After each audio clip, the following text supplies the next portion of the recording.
सावन का सोमवार होने के साथ साथ में दोस्तों है पंचमी तिथि।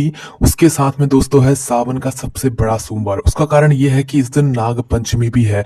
तो आप लोगों को यह मौका अपने हाथ से नहीं देना चाहिए। इस दिन आप लोगों को 5 दीपक वाला उपाय बिल्कुल याद से करना चाहिए। यह 5 दीपक वाला उपाय दूसरा उपाय है, यह अधिक मास वाला उपाय नहीं है। इस बात का आपको ध्यान रखना है। साथ ही में दोस्तों इस दिन आप लोगों को सुबह और शाम पीले कनेर के पुष्प वाला उपाय भी जरूर करना चाहिए।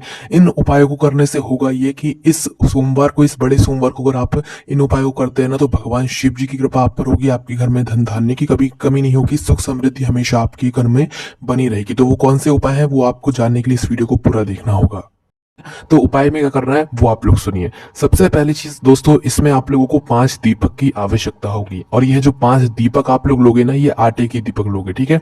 इसमें आप लोगों को मिट्टी के दीपक नहीं लेना। उसके कुछ कारण है, पर आप लोग यहाँ पर आटे के दीपक ही लो, है ना। और कोई अगर मिट्टी के लेना चाहता है, भाई उसको मन है, तो फिर वो मिट्टी के दीपक ले सकता है, पर नए दीपक लेना। इसमें पुराने का कोई सवाल नहीं है, बिल्कुल नए दीपक लेना पड़ेगा, ठीक है। और अगर आपके पास जो है नए दीपक नहीं है, तो फिर आप थोड़ा सा आटा गूंद के 5 आटे के दीपक तैयार कर लो, ठीक है। 5 आटे के दीपक तैयार करने के बाद आपको करना क्या है, उन 5 आटे के दीपकों के अंदर आपको गोल बाती रखनी है। यहां पर एक पॉइंट नोट करना आप लोग कि जो अधिक मास के जो मतलब 5 दीपक वाला जो उपाय था, उसमें हम लंबी बाती रख रहे थे, पर यह वाला जो उपाय है ना, इसमें हमें गोल बाती रखना है। ध्यान से सुन लो, नहीं तो आप लोग फिर वो 5 दीपक वाला उपाय समझोगे ना। है ये भी 5 दीपक वाला उपाय, पर ये थोड़ा सा अलग है ना। तो 5 दीपक आपने तैयार कर लिए। इसमें आपको लंबी बाती नहीं रखनी है, याद से सुन लेना, है ना। इसमें आपको रखनी है गोल बाती, क्योंकि ये जो उपाय है ये शिव जी का उपाय है। वो वाले उपाय में पंडित जी ने अलग से बताया था कि इसमें लंबी बाती रखनी है, पर इस वाले उपाय में आपको रखनी है इन 5 दीपकों के अंदर एक एक गोल बाती, ठीक है। गोल बाती बनाकर, गोल बाती तैयार करने के बाद 5 दीपकों के अंदर रखने के बाद आपको क्या करना है, शुद्ध देसी गाय का घी इनमें डालना है 5 दीपकों के अंदर, है ना। 5 दीपकों के अंदर आपने शुद्ध देसी गाय का घी डाल लिया। उसके बाद में क्या करना है कि आप लोगों को इन 5 दीपकों के अंदर एक प्लेट में रख लेना है, ठीक है। एक प्लेट में या जिस भी पात्र में आप ये 5 दीपक रख लें उसमें रख लीजिए, ठीक है। उसके बाद अब यहाँ पर ध्यान से सुनिए, इस उपाय को करने का समय, इस उपाय को आपको करना है शाम के समय प्रदोष काल में। किस समय? शाम के समय प्रदोष काल में, लगभग 6 बजे के बाद, शाम की जो 6 बजेंगे उसके बाद से कभी भी आप इस उपाय को कर सकते हो, ठीक है। करना क्या है, शाम के 6 बजे के बाद या 6 बजे आपकी ये दीपक तैयार हो जाने चाहिए, और 6 बजे के बाद कभी भी आप इस उपाय को कर लेना, ठीक है। तो अपनी वह थाली या प्लेट को उठाना जिसके अंदर आपने ये 5 दीपक तैयार करे, है ना। अब यहाँ पर आप लोगों को घर से इन दीपकों को नहीं जलाना, इस बात का ध्यान रखना। और यह उपाय आपके घर में भी होगा और बाहर भी होगा, है ना। ये उपाय आपके घर में भी होगा और बाहर भी होगा, तो ध्यान से सुनना। इसलिए 5 दीपक आपने तैयार कर लिया, इनको आपको अपने घर में नहीं जलाना है, इस बात का ध्यान रखिएगा, ठीक है। घर में इसे ना ही जलाना है, ना ही जलाकर ले जाना है। तो करना क्या है, इन 5 दीपकों को उठाना है अपने घर से, बिल्कुल तैयार होके अच्छे कपड़े पहनकर आपको पहुंचना है सबसे पहले भगवान शिव जी के मंदिर में। अब यहाँ पर हम आपको इस उपाय को थोड़ा अच्छे से समझाते हैं। जो हमने आपको 5 दीपक वाला ये उपाय बताया है ना, ये आपको 5 अलग अलग स्थानों पर लगाना है, ठीक है। कौन से स्थानों पर? 5 अलग अलग स्थानों पर। इनको आपको एक स्थान पर नहीं लगाना है। तो देखिए, आपको इन दीपकों को 5 स्थानों पर रखना है, पर आपको ये 5 दीपक अपने घर से ही तैयार करके किसी प्लेट या थाली में रखकर निकलना है, ठीक है। और सबसे पहला जो स्थान होगा जहां पर आपको पहला दीपक रखना है, वो होगा भगवान शिव जी का मंदिर। 5 दीपक तो आपने बनाए हैं, इन 5 दीपकों को 5 अलग अलग स्थानों पर रखना है। इसीलिए आप पहले सुनना, इसके उसके बाद ही इस उपाय को करना, ठीक है। तो सबसे पहला और सबसे मुख्य जो स्थान होगा वो होगा भगवान शिव जी का मंदिर। तो सबसे पहले आप अपने घर से शाम के समय 21 अगस्त को, यहाँ पर जो दिन रहेगा सावन का सोमवार और नाग पंचमी और पंचमी तिथि का, तो इस दिन आप लोगों को सबसे पहले शाम के समय भगवान शिव जी के मंदिर पहुंचना है। जैसे ही आप भगवान शिव जी के मंदिर पहुंचते हो ना, तो भगवान शिव जी के मंदिर के अंदर पहुंचकर अपना पहला दीपक क्या करना है, अपना पहला दीपक वहीं प्लेट के अंदर ही जलाना है। ऐसा नहीं कि आपने पहले निकाल लिया फिर उसके बाद रखा फिर जला रहे हो, नहीं। पहले जो पहला दीपक होगा ना, वो आपको अपने प्लेट के अंदर ही जलाना है। बाकी के 4 दीपक नहीं जलाना है, सिर्फ पहला दीपक ही जलाना है अभी, है ना, जो कि आप भगवान शिव जी के मंदिर में लगाने वाले हो। तो पहले दीपक प्लेट में जला लो। प्लेट में जलाने के बाद इस दीपक को आप भगवान शिव जी के पास में कहीं पर भी रख दो, है ना। भगवान शिव जी के पास में इस दीपक, पहले वाले दीपक को रखने के बाद भगवान की धूप दे लो, भगवान से आशीर्वाद प्राप्त कर लो, ठीक है।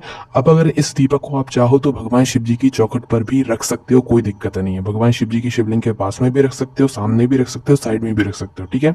और चाहो तो भगवान शिव जी की चौखट पर भी रख सकते हो। पहला वाला दीपक जलाकर प्लेट में ही इस दीपक को उठाकर बस आपको वहां पर रख देना है। आरती नहीं उतारना इस दीपक से, इस बात का ध्यान रखना। बस जलाकर इस दीपक को रख देना है, भगवान से प्रार्थना करके हाथ जोड़ के आप लोग आशीर्वाद लेकर वहां से निकल जाइए, ठीक है। पहला दीपक आपका लग गया भगवान शिव जी के मंदिर में। अब आपको जलाना है दूसरा दीपक। दूसरा दीपक आप लोग लेकर जाओगे किसी भी बेलपत्री के वृक्ष के नीचे। अब बेलपत्री का वृक्ष भी पौधा नहीं होना चाहिए, छोटा नहीं होना चाहिए, बड़ा वाला बेलपत्री का वृक्ष होना चाहिए, जिस बेलपत्री के वृक्ष तक आपकी हथेली ना पहुंच पाए, मतलब आपका हाथ ना पहुंच पाए, ठीक है। तो दूसरा स्थान है। और आपको इन पूरी दीपकों को लेकर, चारों बचे हुए दीपकों को लेकर, एक थाली को जिसमें आपने रखे हुए हैं, जिस पात्र में आपने रखे हुए हैं, इसको लेकर आपको पहुंच जाना है किसी भी बड़े वाले बेलपत्री के वृक्ष के नीचे। वहां पर जाने के बाद अब आपको दूसरा दीपक जो है वहीं के वहीं प्लेट में जलाना है। जलाने के बाद उस दीपक को उठाकर बिना आरती किए ही जो है आपको अपना जो है बेलपत्री के वृक्ष के नीचे रख देना है। बेलपत्री के वृक्ष से थोड़ा सा दूर रखिएगा, बिल्कुल ऐसा नहीं कि बिल्कुल आप चिपका कर ही रख रहे हो, है ना। तो इस उपाय को करने के बाद आपके जीवन में क्या परिवर्तन आएंगे वो भी हम आपको वीडियो के आखिरी में बताएंगे, ठीक है। तो दूसरा दीपक आपने लगाया बेलपत्री के वृक्ष के नीचे। अब आप लोगों को वहां से उठिए और सीधा पहुंच जाइए किसी भी पीपल के वृक्ष के नीचे। किसके नीचे? पीपल के वृक्ष नीचे। और पीपल के वृक्ष के नीचे जाने के बाद आप अपना वह तीसरा दीपक जलाइए। तीसरा दीपक जलाने के बाद भी आप वहां पीपल के वृक्ष के नीचे इस दीपक को रख दीजिए। रख दिया आपने। अब यहाँ पर आपने 3 दीपक जो है जला दिए। चौथा दीपक आप लोग कहां पर जलाएंगे? ये जलाएंगे आप आंवले के वृक्ष के नीचे, ठीक है। कहां पर? आंवले का जो वृक्ष होगा ना बड़ा वाला, उसके नीचे जाना है। तो आंवले के वृक्ष नीचे गए, चौथा दीपक वहीं के वहीं प्लेट में जलाया और उठाकर आंवले के वृक्ष के नीचे रख दिया, है ना। ये सभी जगह पर आपको धूप देना है भगवान को, भगवान से प्रार्थना करके फिर उठ कर आना है ना। अब जो सबसे आखिरी वाला जो दीपक होगा ना दोस्तों, ये सीधा आपको लेकर आना है अपने घर के मुख्य द्वार पर, है ना। कहां पर? अपने घर के मुख्य द्वार पर। 4 दीपक अभी तक आपने लगा दिए। चौथा जो दीपक था वो आंवले के वृक्ष के नीचे आपने लगाया। अब जो 5वां दीपक आप लोग लगाओगे ना, ये लगाओगे आप लोग अपने घर के मुख्य द्वार पर। तो सीधा आ जाना है आपको अपने घर के मुख्य द्वार पर, है ना। मुख्य द्वार पर आकर ही रुकना है, अंदर नहीं घुसना है जब तक आप ये दीपक न जला दो, है ना। जैसे आप पशुपतिनाथ व्रत में करते हो ना, वैसे ही कुछ यहाँ पर आप लोग समझ सकते हो, है ना। तो करना क्या है, आप लोग जैसे ही अपना 5वां दीपक लेकर अपने घर के मुख्य द्वार पर पहुंच जाओ, तो वहीं के वहीं प्लेट कहीं पर रख कर आपको क्या करना है, ये 5वां दीपक अपने प्लेट के अंदर ही जला लेना है। जला लिया आप लोगों ने।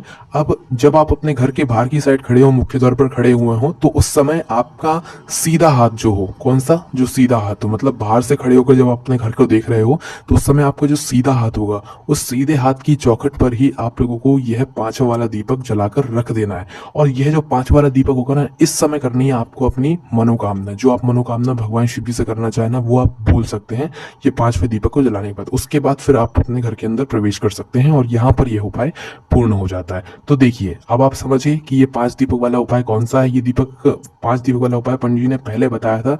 जिन लोगों ने कथाएं सुनी होंगी उन लोगों को पता होगा ना। अब ये 5 दीपक वाला उपाय बिल्कुल अलग है, तो इसीलिए इस उपाय को आप अधिक मास के 5 दीपक वाला उपाय बिल्कुल मत समझना, है ना। तो ये 5 दीपकों को इन 5 अलग अलग स्थानों पर लगाओ आप लोग, फिर चमत्कार देखो। अब होगा क्या, इन दीपकों को लगाने से आपके घर में धन समृद्धि, सुख समृद्धि, भगवान शिव जी का आशीर्वाद, माता पार्वती जी का आशीर्वाद, आपके घर में कभी किसी चीज की कमी नहीं होगी इस उपाय को करने के बाद। ये सावन का सोमवार बहुत ही विशेष है, बहुत ही बड़ा है और आपको इस उपाय करने का फल जरूर मिलेगा, ठीक है।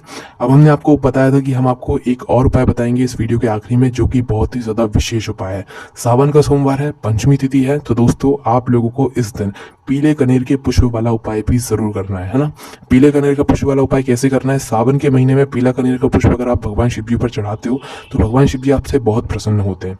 पर उसके साथ में उपाय को करने का एक नियम है, ठीक है। क्या नियम है वो हम आपको बताते हैं। सबसे पहले इस उपाय में आपको करना क्या होता है कि प्रातःकाल सुबह सुबह सावन के सोमवार के दिन, मतलब 21 अगस्त 2023 को नाग पंचमी के दिन प्रातःकाल सुबह सुबह 2 पात्रों में जल भरना है। कितने पात्रों में? 2 पात्रों में जल भरना है। भले वो एक लोटा हो, एक कटोरी हो, या एक कटोरी हो या एक लोटा हो, या 2 लोटा हो तो दोनों लोटों में जल भर लो, है ना। पर 2 पात्रों में आपको अपने घर से जल लेकर निकलना है। साथ ही में कनेर का पुष्प, कनेर का पुष्प एक मिल जाए तो एक ले लो, एक से ज्यादा मिल जाए तो एक से ज्यादा ले लो। बहुत ही विशेष फल मिलेगा आपको कनेर के पुष्प को चढ़ाने से।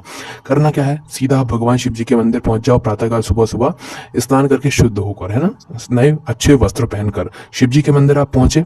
शिव जी के मंदिर की चौखट पर पहुंचते से ही आपके दोनों हाथों में एक एक पात्र आ जाना चाहिए, क्योंकि घर से तो आप एक के ऊपर एक पात्र रखकर निकलोगे, पर जैसे ही आप भगवान शिव जी के मंदिर पहुंचोगे और शिव जी की चौखट पर चढ़ने वाले होगे, उससे पहले आप आपके दोनों हाथों में एक एक पात्र होना चाहिए। पात्र हो गया, फिर आप भगवान शिव जी की चौखट पर चढ़ना। चौखट पर जैसे ही आप लोग चढ़ोगे ना, चढ़ने के बाद फिर आप भगवान शिव जी के पास पहुंच जाओगे। भगवान शिव जी के पास पहुंचने के बाद इस दो पात्रों से जल को चढ़ाने का भी विशेष महत्व होता है, क्योंकि सावन के महीने में 2 लोटा जल ही चढ़ाया जाता है। भगवान शिव जी बहुत प्रसन्न होते हैं। तो करना क्या है दोस्तों, आप लोगों को यह 2 लोटा जल चढ़ने का जो नियम होता है ये होता है कि इनको हमें भगवान शिव जी की शिवलिंग के ऊपर एक दूसरे के आमने सामने करके चढ़ाना चाहिए।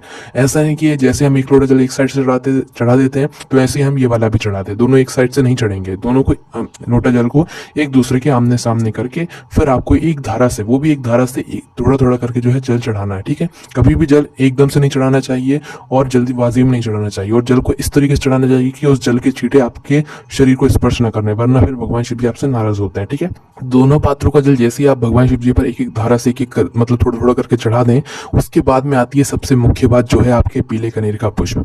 पीला कनेर का पुष्प, कोई मनोकामना आपको भगवान शिव जी से नहीं बोलनी है, मात्र एक पीला कनेर का पुष्प निस्वार्थ भाव से आप भगवान शिव जी पर चढ़ा दो। ठीक है, भगवान शिव जी पर भी चढ़ा सकते हो और माता अष्टोक सुंदरी जी वाले स्थान पर भी चढ़ा सकते हो, जो कि जलधारी के बिल्कुल बीचों बीच में होता है। ठीक है, वहां पर भी चढ़ा सकते हो, है ना। उसके बाद में दोस्तों, अगर आप लोगों के पास ज्यादा कनेर के पुष्प हैं तो इस स्थान पर आप लोग भगवान शिव जी की शिवलिंग का श्रृंगार भी कर सकते हो। ठीक है, पीले कनेर के पुष्प से भगवान शिव जी के श्रृंगार अगर आप लोग करोगे तो भगवान शिव आपसे बहुत प्रसन्न होंगे। माता पार्वती जी, गणेश जी, कार्तिकेय जी, माता अष्टोक सुंदरी जी और शिव जी की 5 बेटियां भी बहुत ज्यादा प्रसन्न होंगी। पर करके तो देखिए आप लोग एक बार इस उपाय को। ठीक है।